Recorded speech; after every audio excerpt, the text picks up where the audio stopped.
నమస్తే, welcome back to max TV. Tollywood ఇండస్ట్రీలో మోహన్ బాబుకు ప్రత్యేక గుర్తింపు ఉంది. నటుడిగా, క్యారెక్టర్ ఆర్టిస్ట్గా ఎన్నో సినిమాల్లో నటించిన ఆయన రియల్ లైఫ్లోనూ రాజకీయాల్లో ప్రవేశించారు. పలు సందర్భాల్లో మోహన్ బాబు తన ఫ్యామిలీ గురించి గొప్పగా చెప్పుకునేవారు. తమ కుటుంబం క్రమశిక్షణకు మారుపేరు అనుకునేవారు. కానీ ఇప్పుడు ఆయన కుమారుడు మంచు మనోజ్తో గొడవలు రావడంతో ఆయన దీనిని తీవ్ర అవమానంగా ఫీల్ అవుతున్నారు.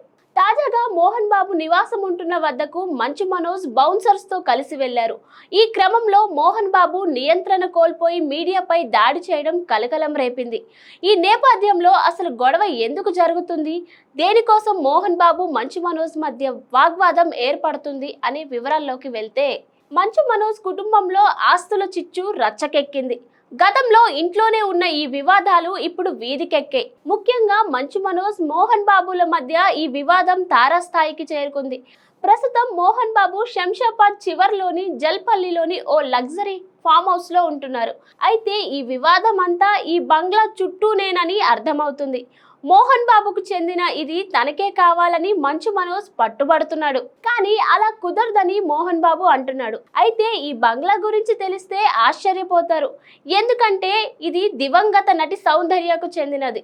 ఆమెకు చెందిన దీనిని మోహన్ బాబు సొంతం చేసుకున్నారు. సౌందర్య చనిపోయిన తరువాత ఆమె కుటుంబ సభ్యులు దీనిని మోహన్ బాబుకు విక్రయించారని కొందరు చెప్తున్నారు. కానీ అక్రమంగా తీసుకున్నారని మరికొందరు వాదిస్తున్నారు. కానీ నిజమేంటో తెలియాల్సి ఉంది. అయితే ఈ ఫామ్ హౌస్ విలువ 100 కోట్లు ఉంటుందని సమాచారం. అంతేకాకుండా ఇది లగ్జరీ లెవెల్లో ఉండడంతో దీనిని సొంతం చేసుకోవాలని మంచు మనోజ్ పట్టుబడుతున్నాడు. కానీ మోహన్ బాబు మాత్రం తనకున్న 3 సంతానానికి సమానంగా ఆస్తులు ప్రకటిస్తానని చెప్పారు. మోహన్ బాబుకు విష్ణుతో పాటు మంచు మనోజ్ కుమారులు ఉండగా కూతురు లక్ష్మి ఉన్నారు. అయితే ఈ గొడవ ఎక్కువగా మంచు మనోజ్, మోహన్ బాబు మధ్య ఎక్కువగా సాగుతుంది. ఈ విషయంలో ఎవరికి వారే తమదే న్యాయమని అంటున్నారు.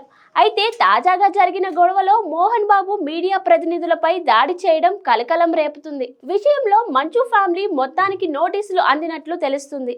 ఇదిలా ఉండగా మోహన్ బాబు తాజాగా మనోజ్ ను ఉద్దేశించి ఓ ఆడియోను రిలీజ్ చేశారు. కేవలం ఆస్తి కోసం తన పరువు తీస్తున్నావని మనోజ్ పై ఆగ్రహం వ్యక్తం చేశారు. తన వల్ల తల్లి ఆసుపత్రి పాలైందని ఎవరో చెప్పిన మాటలు విని తండ్రిపై దాడి చేయడం తగదని అన్నారు. ఇక మీడియా ప్రతినిధులపై దాడి చేయడంతో ఆయనపై చర్యలు తీసుకోవాలని కొందరు ఆందోళన చేస్తున్నారు. మరికొన్ని అప్డేట్స్ కోసం చూస్తూనే ఉండండి max TV. Please like, share and subscribe. Thank you.